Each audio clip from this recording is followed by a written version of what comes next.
Hidden figures. You may not know their name or their face, but what they do matters. So tonight, we're introducing you to a woman that will be hidden no more. How she's impacting the next generation of leaders to be the best they can be. Y'all gonna let me play. If you've ever been to the YMCA in Rockford and you've heard the name Tamika Fricks, you already know who they're talking about. She's kind of like a mom to all of us here, because like if we need like help or like if we're hungry or we need something, she'll give it to us. In her role as team director at the YMCA, Tamika does it all. I'm here as a black woman for them, and it's something that, you know, a lot of parents appreciate with everything that goes on in the world today.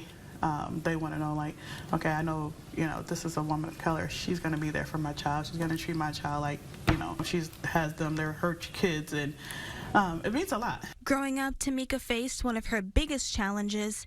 I didn't finish high school. I dropped out, was pregnant, dropped out of school, didn't go back. But I always pushed the kids that I worked with to continue their education. And now uses that as a testament to push her students and encourage them to be better than her. I love them, like they're my own. I would do anything for them, but whatever they need, I'll be, you know, I'm there for them. And speaking of service, that's something 9 historically black fraternity and sororities live by. They're known as the Divine Nine. Many founded in the early 1900s when black students were excluded from Greek organizations on predominantly white campuses. The National Panhellenic Council consists of 9 historically black fraternities and sororities, starting with Alpha Phi Alpha, founded in 1906, and ending with Iota Phi Theta in 1963. Why was it so important for our organization to form? In 1906, you know, Alpha was founded. Why? Because black men were still being lynched.